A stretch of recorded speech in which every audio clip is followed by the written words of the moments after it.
Assalamualaikum warahmatullahi wabarakatuh. Selamat siang pemirsa, jumpa lagi bersama saya Miftah Sabri di Kabar Sekerjo. Pemirsa, hari ini bertepatan pada tanggal 29 November 2022, hari kedua pelaksanaan Mudzakarah Perhajian Indonesia yang bertempat di Auditorium Pondok Pesantren Salafiyah Syafi'iyah Sekerjo Situbondo.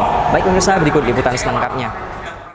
Di hari kedua acara Mudzakarah Perhajian Indonesia, kedatangan narasumber dari pengasuh Pondok Pesantren Putri Alislahiyah Singosari Malang, yakni Ibu Nyai Dr. Randa Haja Alisa Mahfud MAP, yang menyampaikan tentang fiqhun nisa dan problematika wanita dalam pelaksanaan ibadah haji. Dan juga menjadi narasumber pada acara ini, Direktur Bina Haji Kementerian Agama RI, Haji Arsad Hidayat LCMA, Profesor Haji Hilman Latif MAPHD sebagai Dirjen Penyelenggara Haji dan Umroh, dan Acep Priyana Jaya Priwara, Badan Pengolahan Keuangan Haji.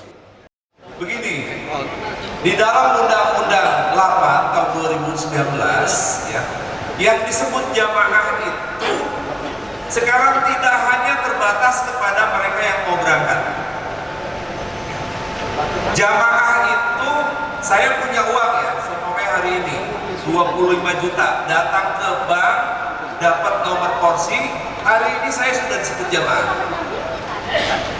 di dalam Undang-Undang 8 tahun 2019. Nah, ketika disebut jamaah, maka melekat padanya hak-hak, salah satunya mendapatkan bimbingan manasik haji dan sosialisasi haji. Nah, makanya tadi penyuluhan manasik sepanjang tahun tidak diberikan kepada mereka yang mau berangkat, tapi kepada mereka yang menunggu. Karena yang menunggu apa? Mendapatkan hak juga untuk mendapatkan bimbingan manasik.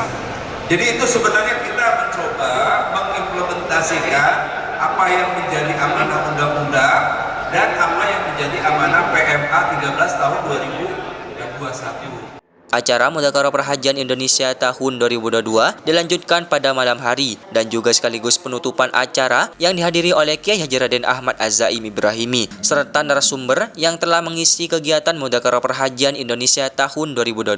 Kemudian ada penandatanganan secara simbolis rekomendasi Mudzakarah Perhajian Indonesia dan ditutup dengan doa oleh Kiai Haji Ahmad Wazir Ali.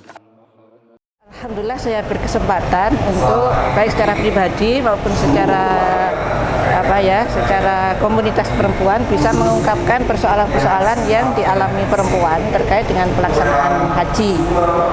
Bahwa haji itu kan perintah Allah kepada kita semua, laki perempuan sama. Maksud sama itu taklifnya sama, dengan harapan yang sama, sama-sama bisa diterima oleh Allah. Hanya dalam pelaksanaannya perempuan mengalami hal-hal yang dalam arti bukan hambatan ya, tapi ada masalah yang tidak dialami perempuan laki-laki.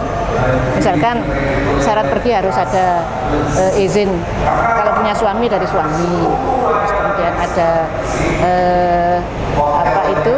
mahram.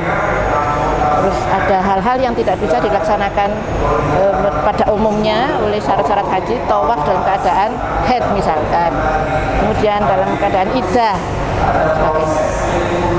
Maka dalam kesempatan ini kami masa iya sih, karena itu semuanya kan bukan haid ya. Terus Allah itu kan Maha Rahman ya, Maha Adil gitu. Maka hal-hal yang dirusak itu berharap mendapatkan jawaban yang menimbulkan optimisme bagi perempuan dan rasa keadilan yang mendalam bagi perempuan bahwa Allah itu adil.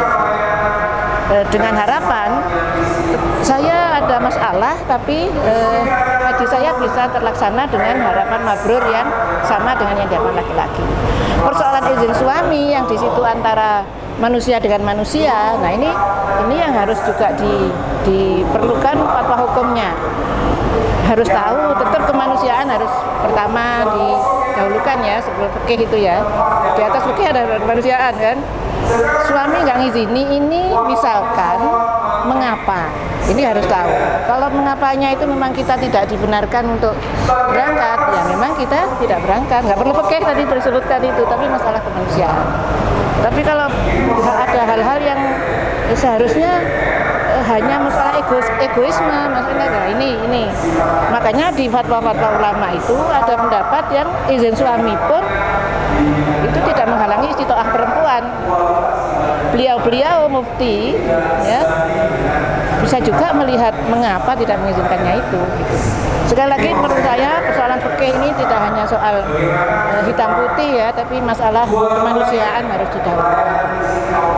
Harapan kami memang persoalan perempuan ini mendapatkan jawaban yang walaupun berbeda, tapi yang berbeda-beda itu bisa menjawab masing-masing yang mengalami masalah yang berbeda gitu loh. Jadi semakin terasa bahwa waktilakum rahmah itu bisa terasa ketika haji itu. Harapan saya sesuai usul santri tadi muncul fikih-fikih baru ya yang bisa menjawab hal-hal yang menjadi persoalan. Fikih baru itu menurut saya bukan hanya kepingin bahasa Jawanya boleh enai, bukan, tapi lillahi ta'alanya, karena Allahnya. Saya tetap sudut pandang saya karena Allah, tapi saya milih jalan yang ini gitu. Allah Maha mendengar, Allah Maha tahu saya gitu. Bukan karena saya yang benar, kamu yang salah, bukan itu. Tapi menurut saya Allah itu berpandangan seperti ini. Bayangkan perempuan haid kemudian tidak boleh tawaf, harus mengulangnya 50 tahun lagi antri haji misalkan ya. Ini kan perlu jalan keluar.